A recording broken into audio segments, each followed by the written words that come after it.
We are here in Leverett, Massachusetts, at the home of Frank Battisti on January the 21st, 2017, and an interview for the Oral History Project on Gunther Schuller, sponsored by the Gunther Schuller Society. Frank, when was the first time that you met Gunther Schuller, and what were the circumstances?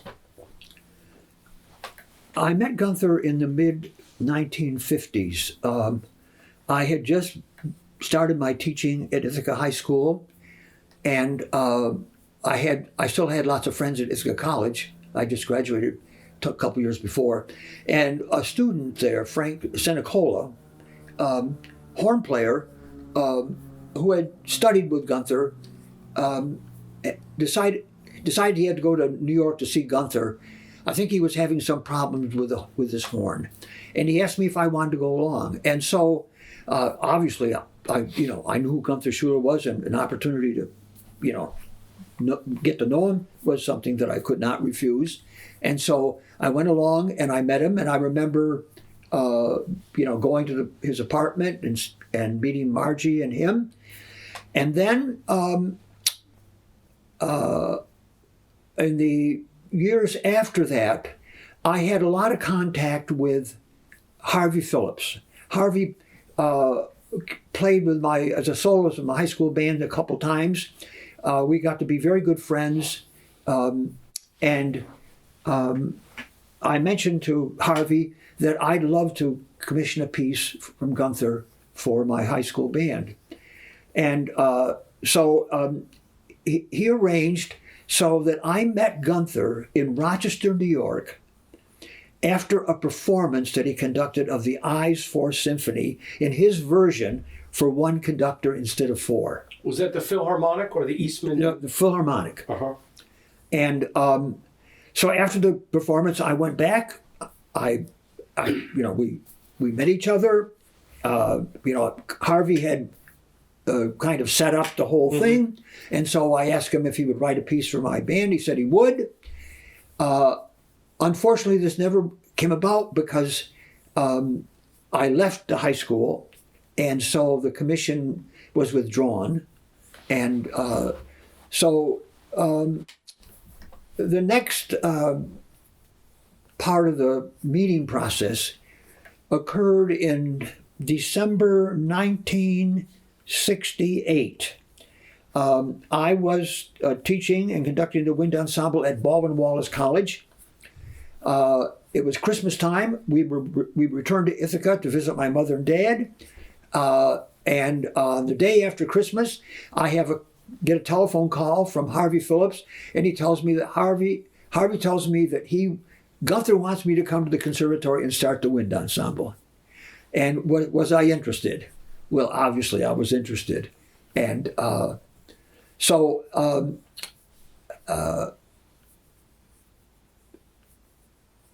but I proceeded the next fall of 1969 to come to the conservatory and start the ensemble. And that's really when my friendship and association began with Gunther. So how did he approached you at Baldwin Wallace? What was his motivation? Did he express to you in his invitation to you any large reason why he wanted to start the wind ensemble at the conservatory? Did he have an agenda, a mandate for that? Yeah, I think he did. I think Gunther was this person who liked a wide range of musics.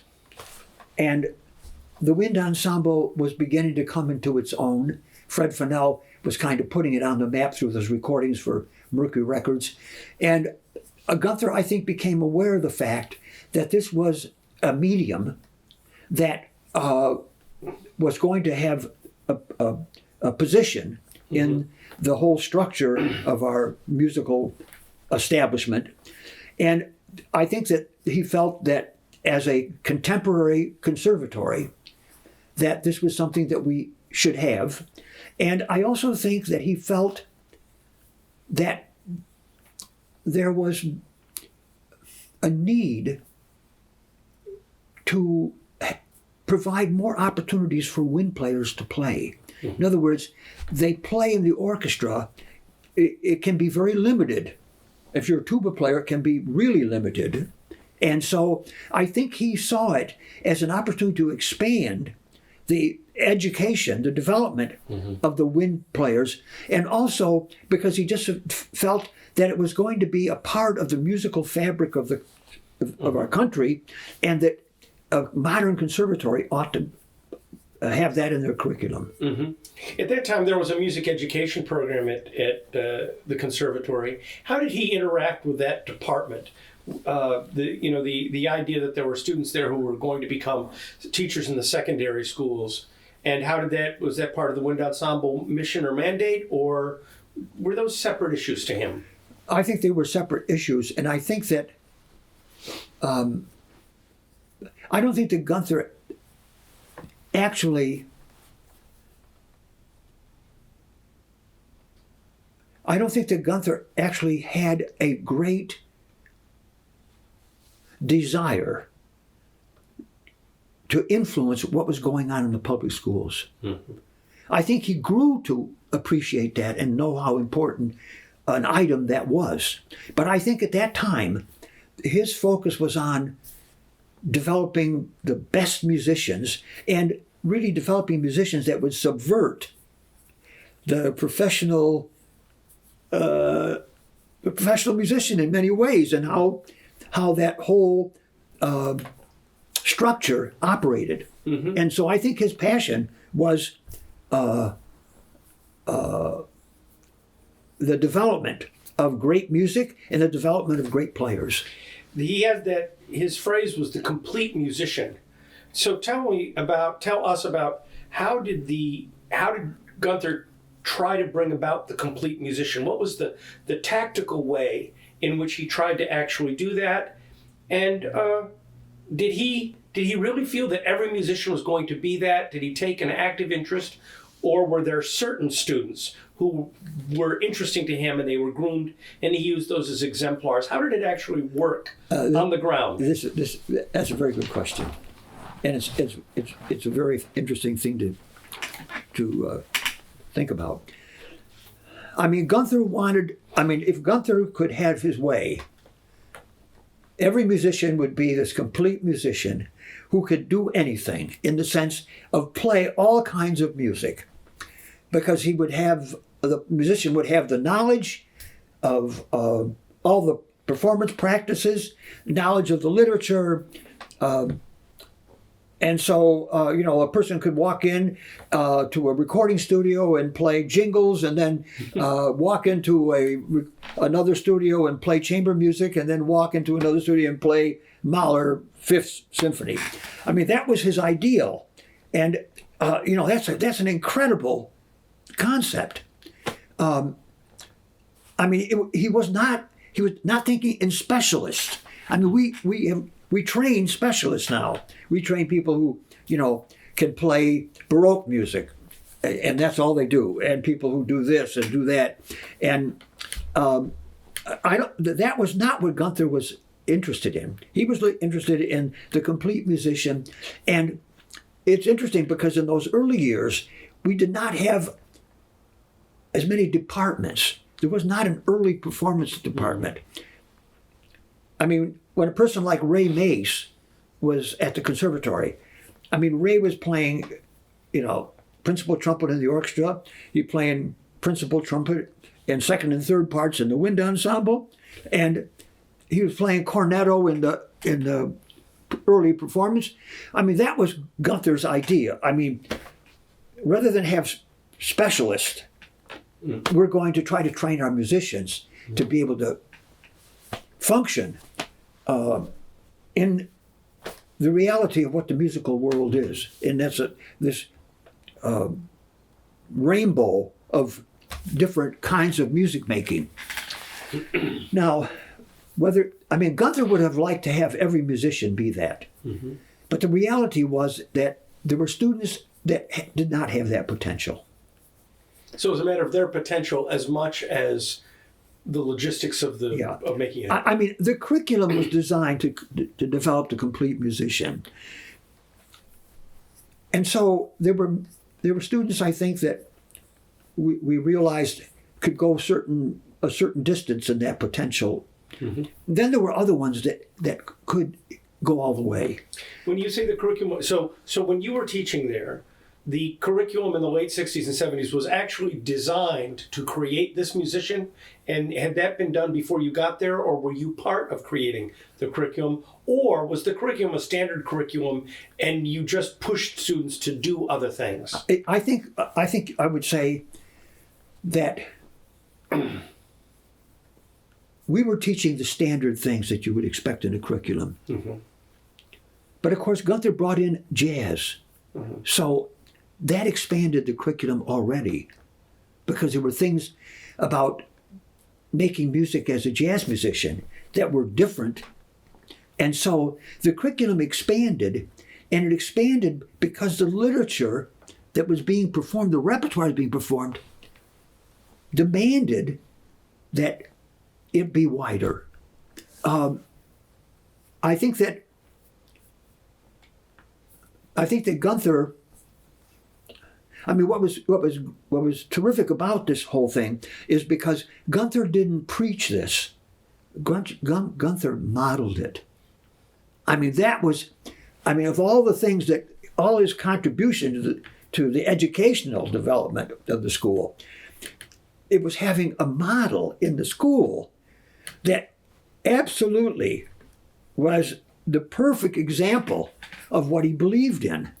And so, I mean, that was huge. I mean, just having this person there that you constantly saw involved in all aspects of music making defined what the goal of that curriculum was. How he was obviously the role model, and you say you saw him doing these things. How often was Gunther in the fabric of the conservatory, as opposed to acting as the president or conducting the orchestra? And he did conduct the orchestra for many years. Was he in the hallways? Was he in classrooms? Did he convene things in which he was actually participating, or did he assume that the faculty would do all those things and he did it? He ran the place from the office. Both. I mean, give us some indication. Tell us some things about. Well, Gunther, I mean, he would guest conduct a piece with the wind ensemble. He'd conduct the orchestra. He'd conduct a piece with the jazz group. I mean, Gunther, I'm sure there are days when all he did was make music. There were the days that he couldn't do that. He was penalized by having to deal with the things that you have to deal with as an administrator of a school. I mean, Gunther did that because he realized that it gave him the opportunity to do what he wanted to do. In other words, he was the power. He had the power to do what he wanted to do. And so this were the dues he had to pay to be able to do all of that. And of course, I always felt that Gunther realized how important that was, but it was a low priority. Right. There was no question about that. The priority with Gunther was the music that was being made and the players who were making that music, the students who were making that music. You a moment ago you talked about the students who were able to go further in the complete musician process and those who may have been limited by their own potentials. Do you have any sense of, in any sort of rough way, the percentages or the number of students? I mean, was it the fact that many students were able to go along that spectrum, or was it really just a few, or were there most students were the oboists all playing a little bit of jazz or playing a little bit of new music, or was it less comprehensive than he might have wanted? And did he ever express to you any disappointments when he left his position as president on the idea of cultivating the complete musician? I would say it's hard to decide what percentage might have, but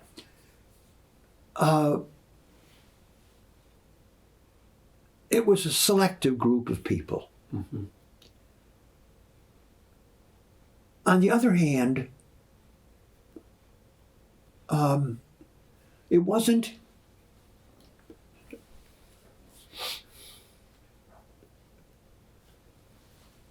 I mean, Gunther was this person who wanted excellence, made great demands on himself to make sure that he was always prepared. And wanted that in every contact he made at the conservatory. When that was not the case, he would be very upset. And I think he felt it was a responsibility of the conductors or the teachers to prepare the students so that if he were going to participate in it, that they were prepared for Gunther. In other words, he was bringing a high level of expectation. And he would be very upset if he found that the people who were, the students and the faculty who were responsible for teaching these kids didn't have the same high expectation. My feeling was that, for some people, there was a lot of fear about Gunther. They were afraid. Well, Gunther, he had this reputation of being this guy who could explode, right? Are you saying the students or the faculty or both? Both. Uh-huh. Both. But I always felt that if I had the group well prepared, that it was going to be a terrific experience for the kids. And that they had there was no reason for them to have any anxiety. And I think that proved true. I think that the only time when things didn't happen in a positive way were when Gunther was involved in something in which the expectation on his part was not met by either the students or the faculty, because his expectation was incredibly high, right. And he just felt that this was that as a musician, that's your responsibility. He didn't care, how long it took or how much you had to work. This is the morality involved in being a musician. His integrity was phenomenal, and there were people who loved him, and there were people who didn't like him. That was always the case when he was there. What were those who had trouble with him, those who didn't like him? What would you say if they were here? What would they say to you as to why they didn't? What were the things that he created negativity about? Well, or that they perceived it? I think that some of them thought that when something happened and it wasn't what Gunther expected, that he could be very, I don't want to say destructive, but it could be a very frightening experience.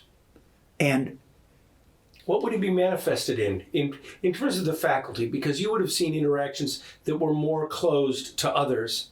And our goal here is to find out a complete picture of the person. What would he be like in those meetings when he was upset, when he was disappointed? Oh, he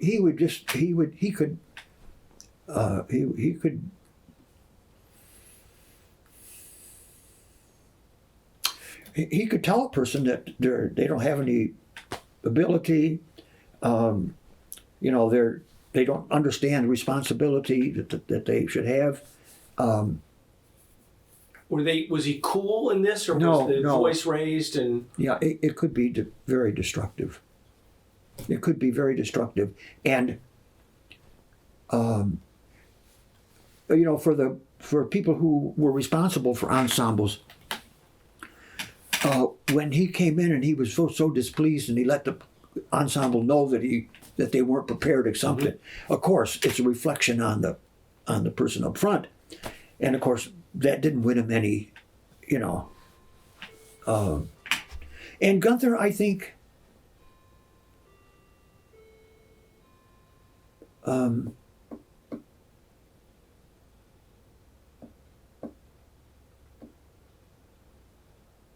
I think Gunther had priorities, and I think that they, for certain elements of the school, it wasn't as high priority to Gunther as other elements. And I don't think that they probably got the support that they thought they might. Do you feel free to share some of those, what those might have been?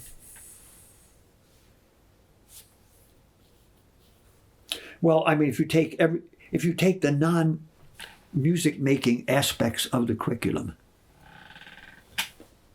I mean, liberal arts department,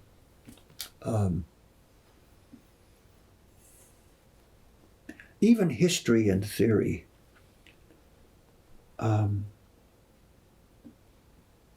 although, in the early days, the study of solfege was much more important than it eventually become less and less important, and I guess it was more integrated in the theory aspect. But when I came to the conservatory, Mr. Bernard and Roger Voisin taught.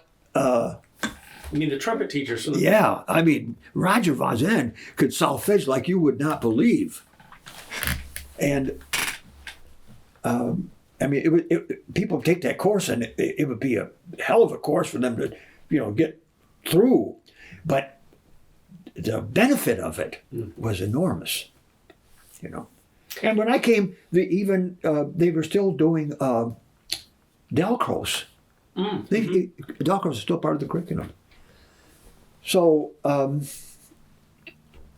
the curriculum was narrower, and it was so much of it was directed towards developing the person's ability to feel, express music.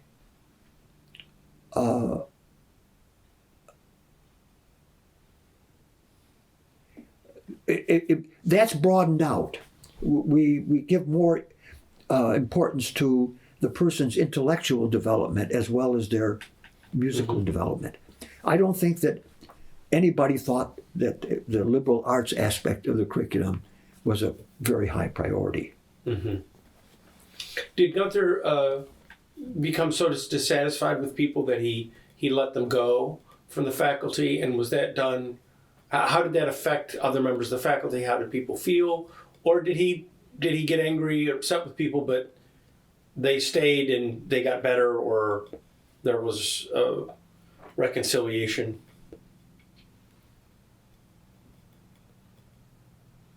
I think that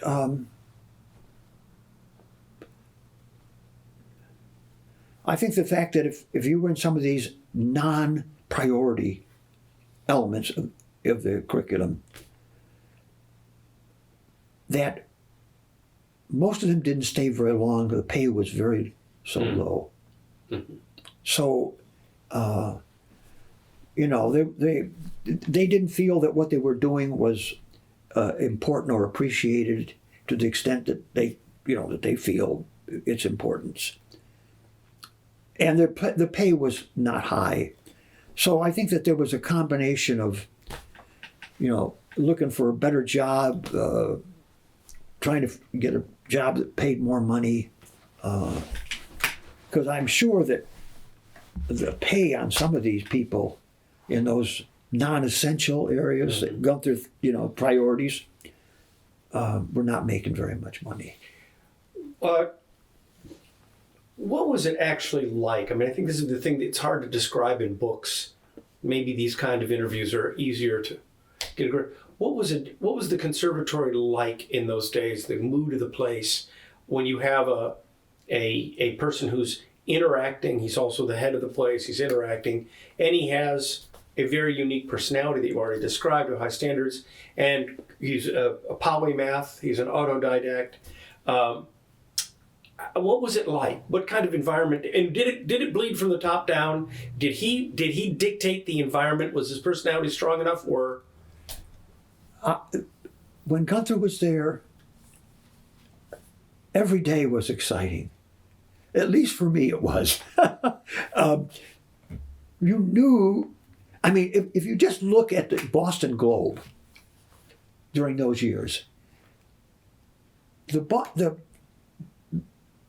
the action in Boston was at the conservatory, and that action was stimulated by Gunther. And I mean, everything was an event. And I mean, I remember walking into that building every day during those years and being so excited because I knew that there was going to be a lot of energy in that school that day. Now, I mean, I'm sure that for some people that was not the case. Mm-hmm. But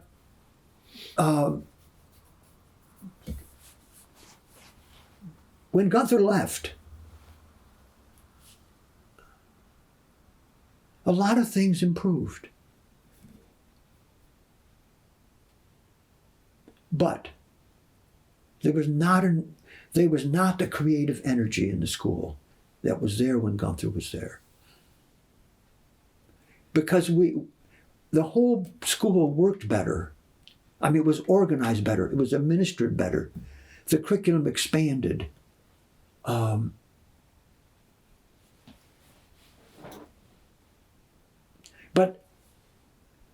you realize when Gunther was there that you were in a place where there was a vision. There was a vision of what should be. And gradually it became a vision of a lot of different visions. Mm-hmm. So there was no focus. It was much more broad and not as directed towards something that you could see every single day in a human being. And so that the presidents became more and more administrators. Gunther was never an administrator. He never was. I mean, the school was became run down in the sense of finances and things like that, because Gunther, that just was a low priority to him. And he didn't like having to raise money. And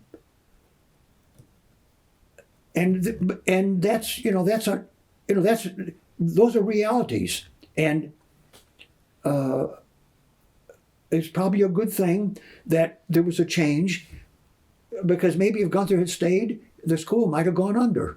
It could have very well gone under. Financially, it was in terrible shape. Mm-hmm. So, there's a time and place. And Gunther, at that time, for those 10 years, there was I can't believe there was a place where musical learning was going on that was more exciting to be involved in than at the conservatory.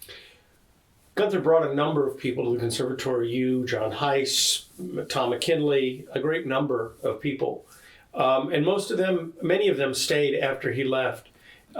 Was there a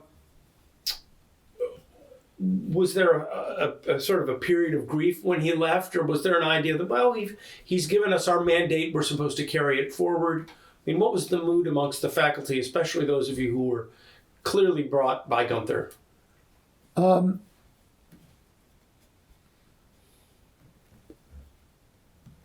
I think that we all felt that Gunther had created something that was really terrific, and that that was our legacy, and that we will continue to try to extend that legacy. Mm-hmm. And I think that what happened, I think there was a number of years where Gunther's presence was still there, in the faculty members who basically had been, infected by Gunther. Mm-hmm. Did he ever confide to you what were his any reasons for leaving the conservatory that might be not as well known? What do you think was the reason that he finally said, I want to do something else, or I should do something else? Or I think it was a combination of the reality of an impossible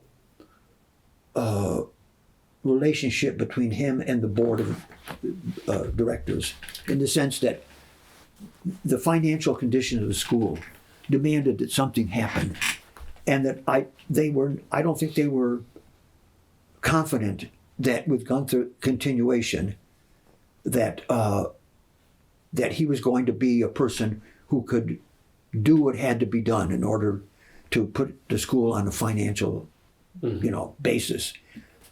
And I think probably Gunther recognized maybe that this was the time to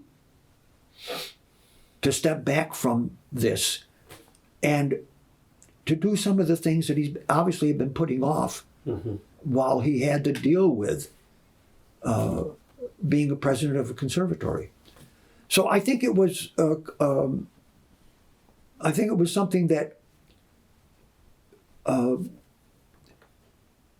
both the board of directors and Gunther came to realize that the time had come to make change. Mm-hmm. Going back just for a moment about the daily life, Gunther used to tell a story about being frustrated with one small thing in an orchestra rehearsal, the inability for the students to play well in compound time. So he said that he canceled classes at the noon hour, told everybody to show up in Jordan Hall, and he put a chalkboard out and gave a lecture on compound meter.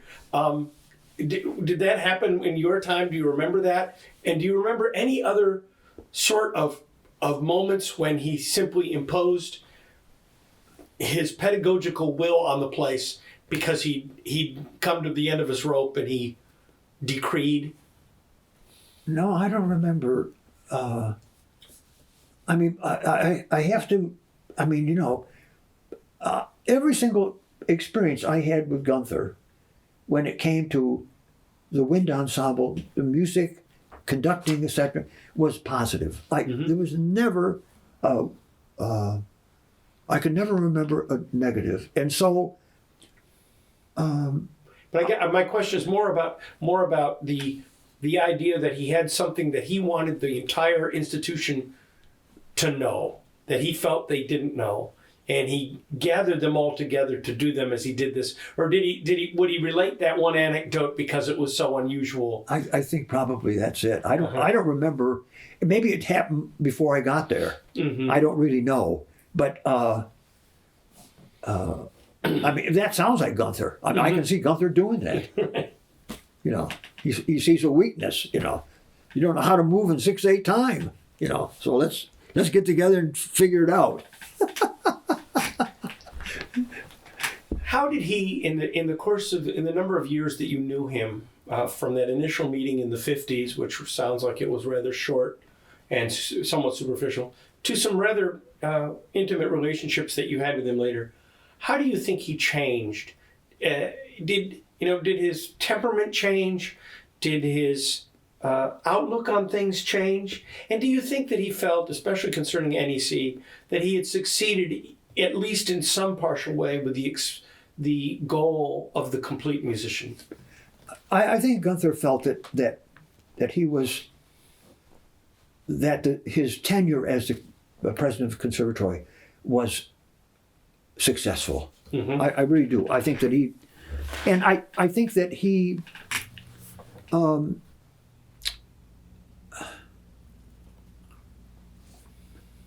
I think that he retained a great concern for the conservatory.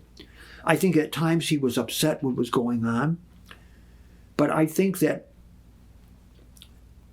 in the last years of his life, I think he was pretty positive about the conservatory. Mm-hmm. And that was nice to see. I think the conservatory also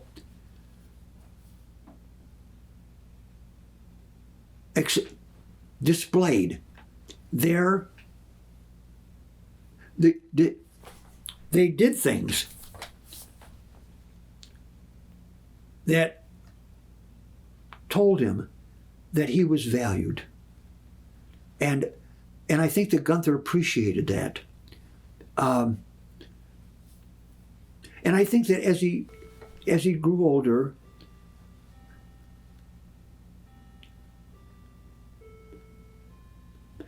he didn't.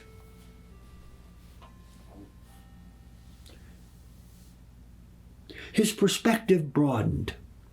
It wasn't so razor sharp on preciseness and excellence and thing. He became more sensitive to the desire on the part of people who made his music to make it as well as they could, and that he had more an appreciation of the fact that people were doing his music, and that in doing it,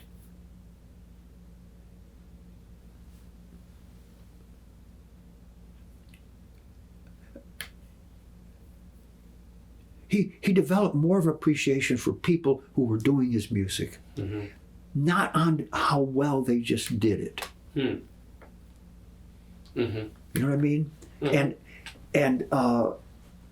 I think he derived a lot of happiness from that. You know, because he wasn't measuring it with a yardstick; he was measuring it with his heart, and I think that allowed him to enjoy more,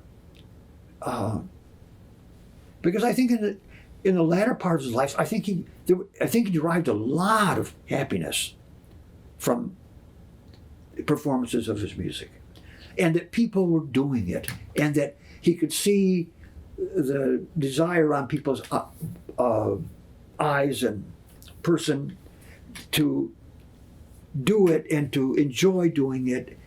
And to enjoy it for trying to do it for him, and I think that all of that enlarged his life, and brought him a lot of happiness. I really do,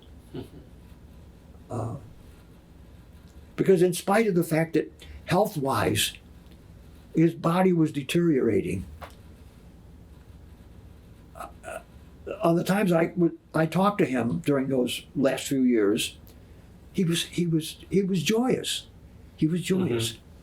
His music was being done, and he was so happy. And I don't know, because I can only remember Gunther telling me about how this music was coming to him in his dreams, and how it was just pouring out of the thing. And he was so excited by that. I don't know if that was a new experience or what, but it certainly was something that excited the devil out of him, and I think brought a certain new dimension to his creativeness. Because he was, I mean, when you talk to him, he wanted to tell you about it. You know. Was he, when he was in his middle years, when he was the president of the conservatory, did he? How was his outlook to other composers? Was he critical and selective, or was he more like Ives would have been in the 20s, very broad and supportive? Let's see, you know, I may not like it or understand it, but I want to see how it goes. How would you describe his approach? I think that Gunther. I think Gunther felt there were two kinds of music, good and bad. And I think he thought that was not determined by genre, but by the quality of the way that the music was made. And so I think he had a broad appreciation of different styles of music. Maybe he didn't like minimalists. Mm-hmm. I don't remember him doing very much minimalist music or having a lot of good things to say about them. Other than that, I think he was pretty open-minded towards, about music. I mean, certainly the genre that he, made music in, from country fiddling to Scott Joplin to, serial music to, the jazz things. I mean, it was enormously broad. Mm-hmm.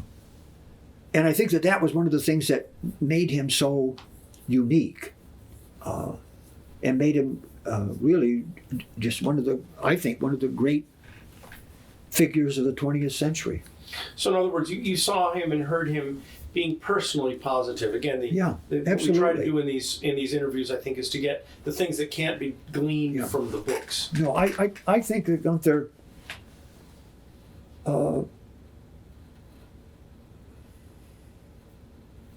was honest, very honest.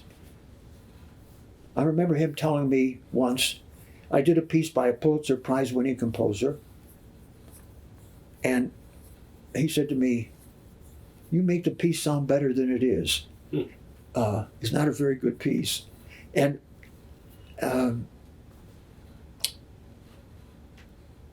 it wasn't, I mean, he was critical. He was critical. And he could say something like, "I think the first movement of that piece is a masterpiece, but the other ones are terrible." Mm-hmm. He was critical. He was critical. Mm-hmm.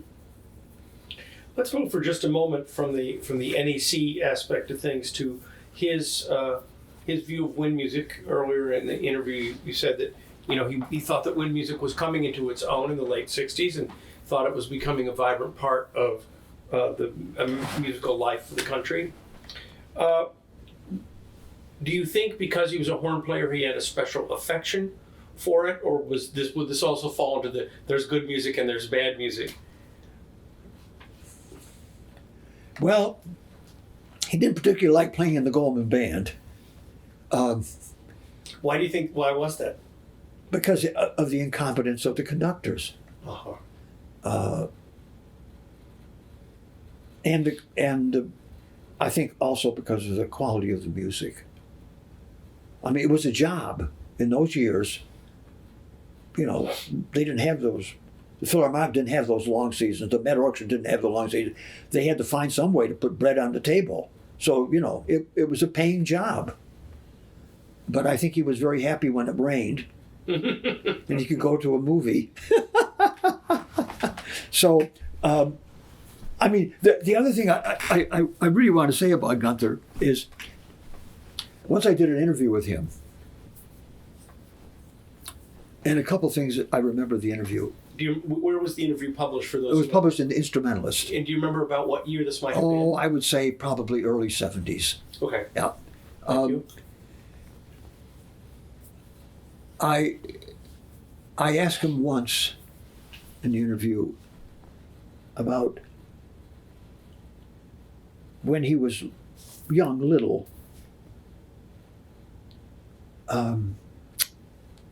Could he remember how he was developing musically?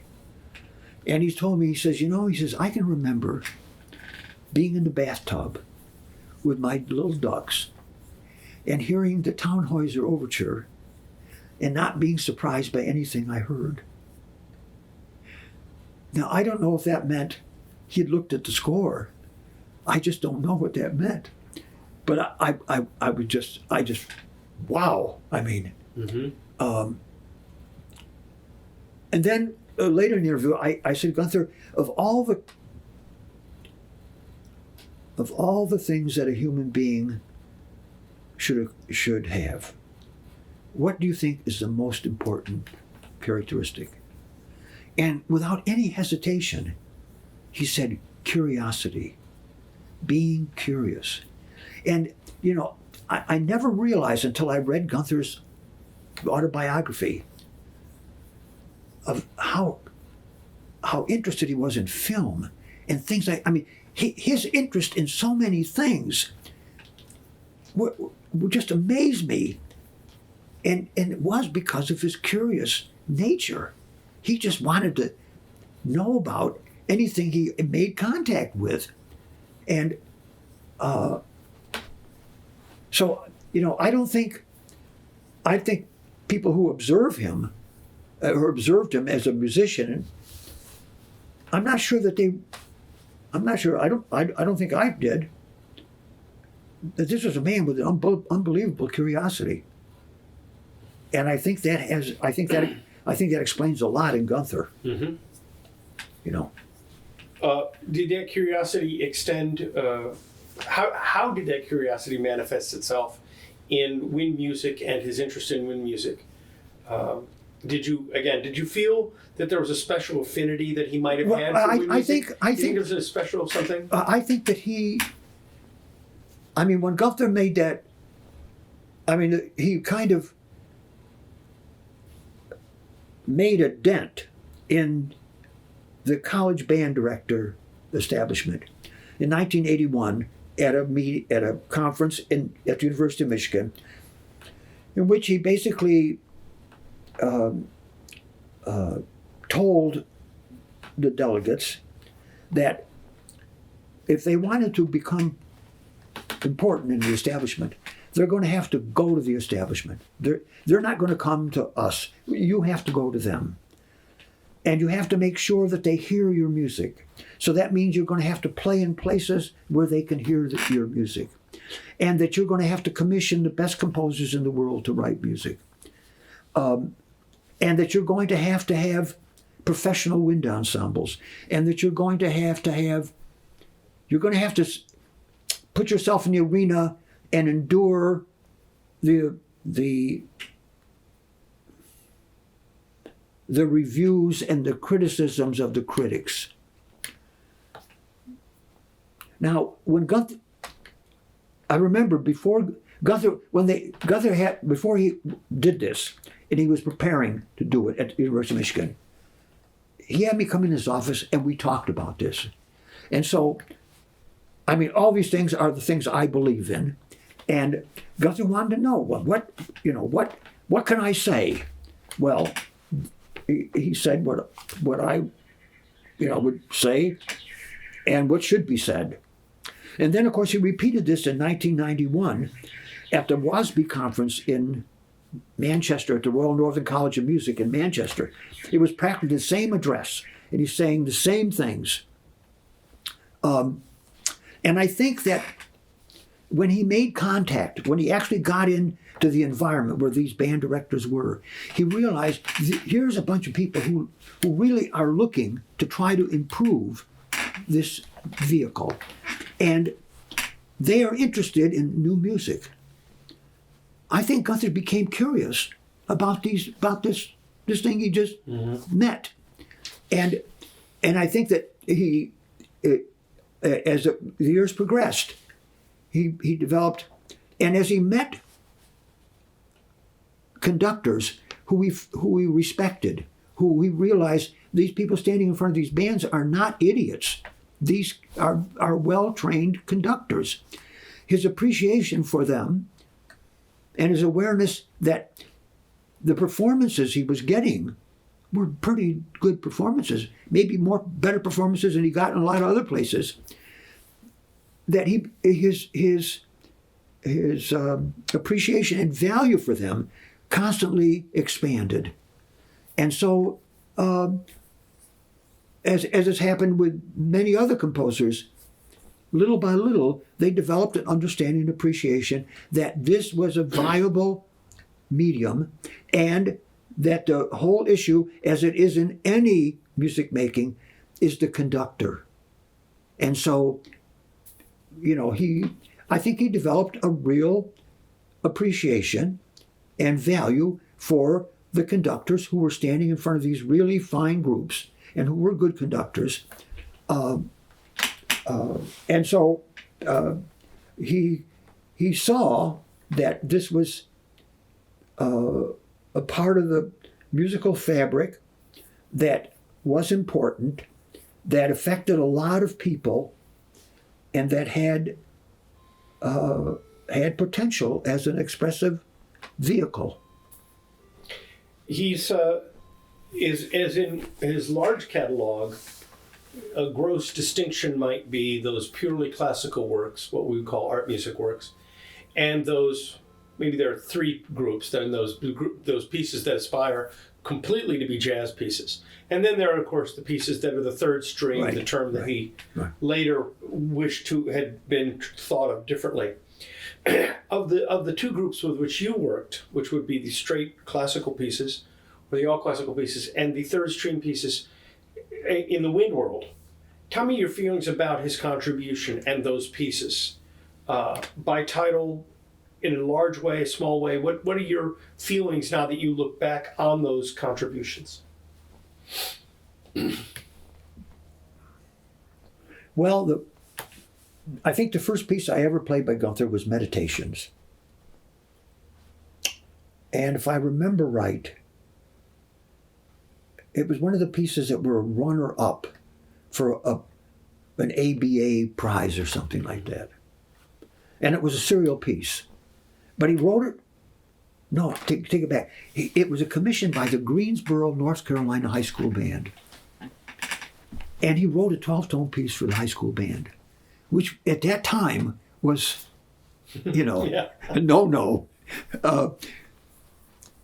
Did you ever, I'm not to interrupt, but I'm going to, did you ever talk to the director of that band about that piece? Yeah, I did. And I think that would be a great story. Yeah. What was it like for him to lead the students through that piece? What was Gunther's response when he heard it? That sounds like a very interesting moment. Yeah, the conductor was Herb Hazelman. That's who the conductor was. I'd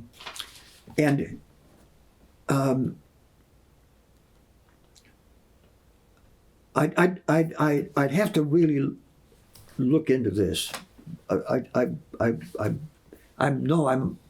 was aware of this at one time, but I think that both from Herb's point of view and from Gunther's point of view, that it was very successful, and that the students grew to appreciate and like the piece. But it was a growth process because they were being taken into areas that they had never explored before.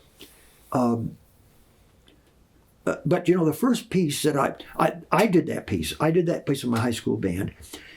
And then when I played at the Midwest National Band and Orchestra Clinic in 1965, I did his diptych for brass quintet and concert band with the New York Brass Quintet.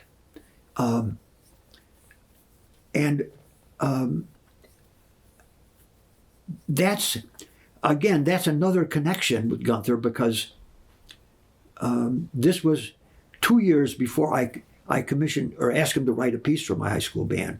So, it was a process with Gunther. It was a process of gradually becoming more connected to Gunther, not directly, but through his music and through people who were close to him. Because all the members of the New York Brass Quintet were friends of Gunther's. Most of them taught at the conservatory eventually. And it was...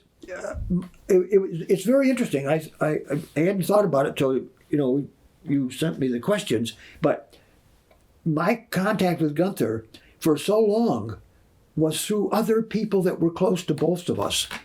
And then finally, in 1967, after that performance of the Ives, was the first real time that we met. To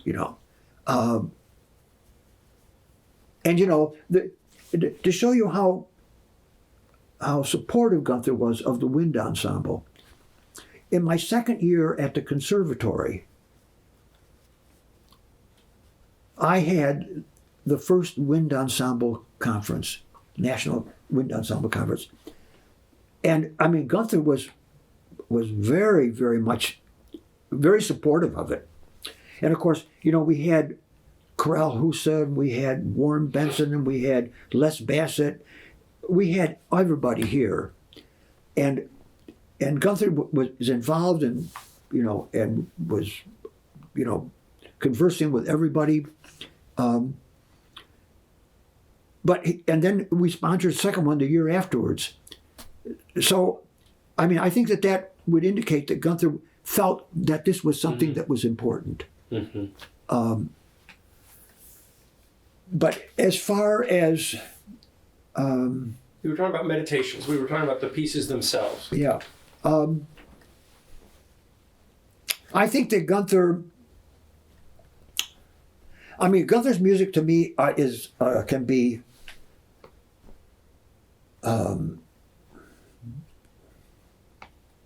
brass can be thorny, can be lyrical, can be jazz influenced, can be 12-tone, it can be romantic. I mean, and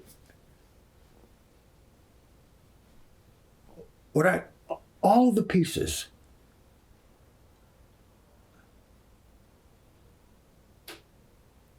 the wind pieces that I know,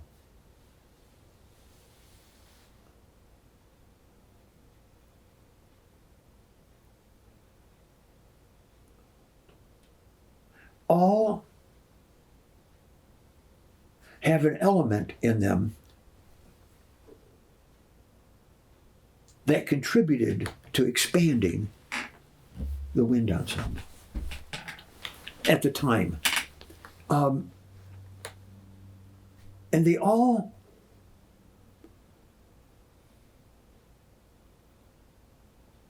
had his fingerprints on them because his orchestration was always clear. There's a clarity in Gunther's orchestration. And I think that his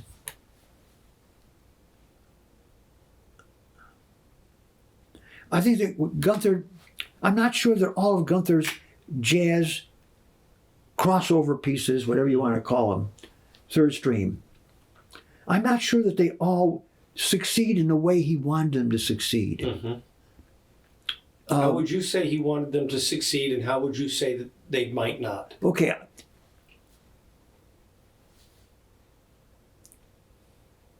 I don't think that it's all the time that they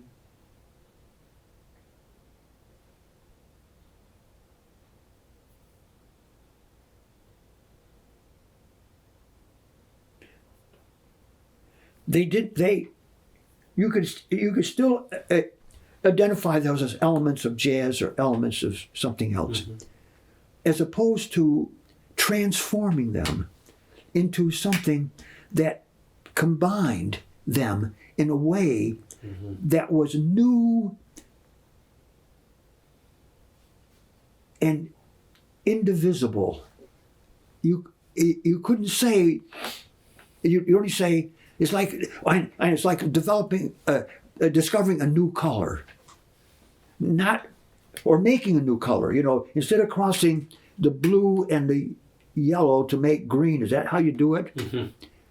So they're streaky green and streaky yellow. It's so blended that it creates a new color. Mm-hmm. I think that when Gunther's pieces have those elements in them, and that succeeds, then I think that this is really what he wanted. Mm-hmm. And I think it took him a while to get there. Mm-hmm. You know. But, you know, I mean, what Gunther was doing was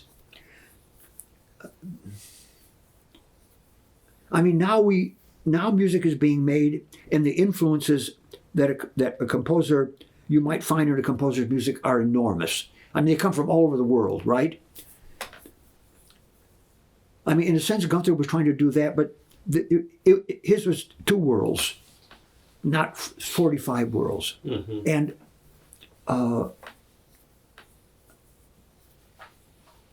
And you know, you take something like Winged Flight. Winged Flight, right. On Winged Flight, you have that movement which is all pointillistic. Then you have that crazy last movement. I mean, it's. I think it's fantastic. It's eclectic in many ways. I mean, he's all over the place on that, but it hangs together because the orchestration seems to me to be really, for me, I think I could identify a Gunther Schuller piece by the orchestration. It is clear. It's always clear. It's like a pen and ink drawing, very clear. You don't get these big sonorities, you know. Do you have a sense, this is a little bit going back, but you've just described what his priorities were in putting the notes on the page. When he was on the podium and leading performances, how would you rank or describe his priorities in what he wanted to hear? He's the first to admit and revel in the fact that different conductors have different priorities when they're making music. What would you say that Gunther Schuller's priorities were?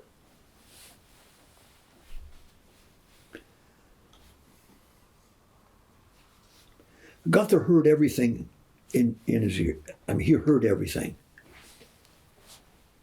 And he wanted to hear everything. So balance was huge with him.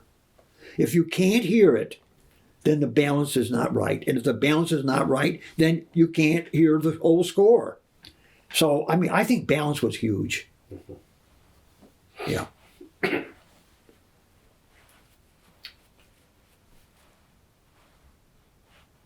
What would you say was Gunther Schuller's effect on you? Well, he was a model of a person who always wanted to be prepared.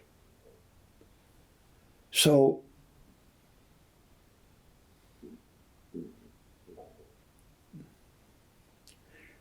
it scares me to death to think about going someplace and doing something not being prepared. I'm not sure. I mean, Gunther had a lot of gifts. And that's why he was able to do so many things. For those of us who don't have his gifts, we can't do as many things. But the things that we can do, we should do like Gunther did. And that's be absolutely always prepared. And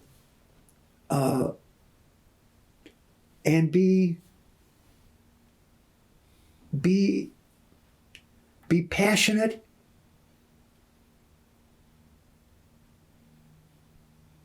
and a advocate for what you believe in.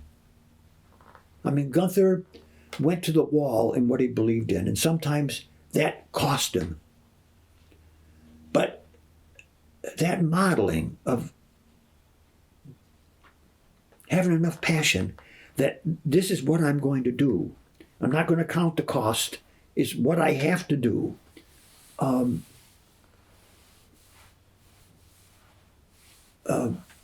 Always been a model for me. Being prepared, not counting the cost.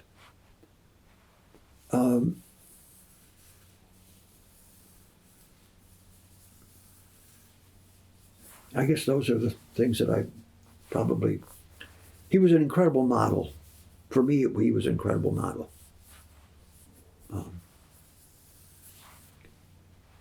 And so, a great appreciation for him.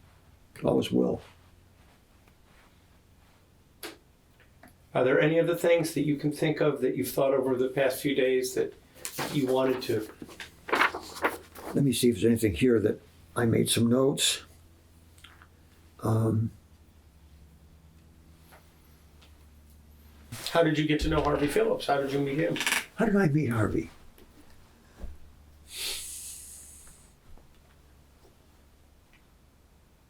God, that's a good question. I mean, I know that the first time I had a direct contact with him was when I had him come to Ithaca and play solos with my high school band. And was that through seeing his name in the Instrumentalist? I mean, how would you have... That's a good question. How did I... Because he often wrote for the Oh, Instrumentalist. you know where I know. William D. Ravelli used to have these summer clinics at the University of Michigan. They were a week long, and he used to bring all kinds of people in there to do clinics and things like that. And he brought Harvey Phillips, and that's where I met Harvey. And I think we used to. He had every day there was a reading band, and it was quite a good band because at the University of Michigan, a lot of people attended this thing. So it was a very decent band, and they would do all kinds of pieces, and a lot of it new pieces in manuscript. And that's right. They did something, and Harvey was a soloist in it, and that's when I met Harvey, and that's when I invited him to come to the high school, and it was through Harvey. It's very, very interesting because there is a kind of group of people, Harvey, Alec Wilder, Gunther,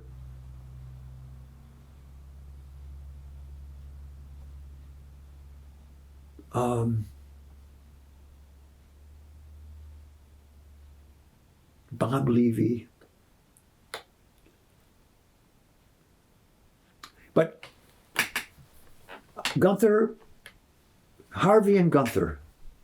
Then Harvey and Gunther and Alec Wilder. Because see, I commissioned Alec Wilder to write a piece for me too. And then, I don't know if you remember a person, what was his name?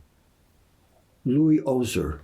He was a photographer in Rochester.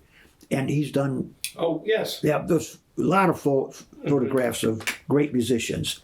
At Eastman. Yeah, and Alec and he were friends, and so Louis used to come down to the high school and take photographs of.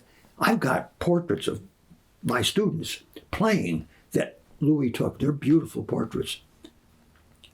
But it was a gradual. Harvey was the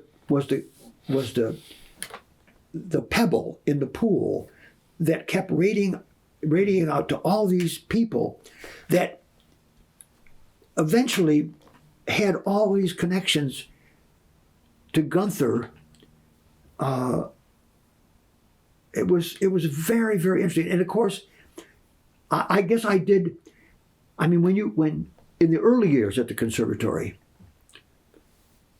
not many people saw Gunther. I mean, you didn't go in and talk to Gunther. I mean, you did. You made an appointment, maybe, once every 6 months you went to see him for something. You do it through either Harvey or through Don Harris.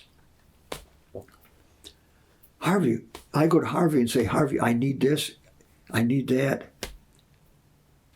Now I'm going to say something that I should never say, but I'll say it anyway. For the first, I'd say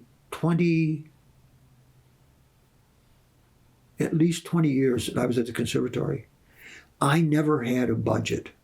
I could purchase anything I wanted. Now, that's unbelievable. I mean, never once. I had no idea how much money I was spending. Whatever I wanted, I was able to do. So, that's unbelievable. That's unbelievable. It was only after Gunther left that now we should probably get our act together and find out what kind of money we're spending. But do you think Harvey actually, by being both gatekeeper and somewhat accountant, do you think that he actually did the most of the work of accountancy? Yeah. And kept the conservatory as afloat as it might have been? I think so. I don't think Gunther ever. Did Harvey get along with the board, or the people on the board who would be more around the conservatory? Was Harvey a good person to act as a buffer? Well, board? Harvey was a good person because Harvey was socially, it was just fun to be with Harvey, right? And he was very sociable guy. You could talk to. He talked to anybody. He was in many ways the side or the part of that Father, Son, and Holy Ghost of Harris and Harvey and Gunther that was the kind of friend, the kind of person who people liked. Right. Gunther was not socially. Right. In some ways, very awkward. Mm-hmm. I don't know how comfortable he was. He was very comfortable with people he knew. Yep. But I don't think that he was one of those people who like to make small talk for no reason at all. And that's, of course, what you're going to have to do if you want to raise money. And that's why, it didn't work. Did you get it? Yeah. We've been at the home of Frank Battisti in Leverett, Massachusetts on January 21st, 2017, an interview about Gunther Schuller for the Gunther Schuller Society. The interviewer has been Charles Peltz, director of the wind ensembles at New England Conservatory. The engineer has been Andrew Hurlbut, composer and image management for the conservatory.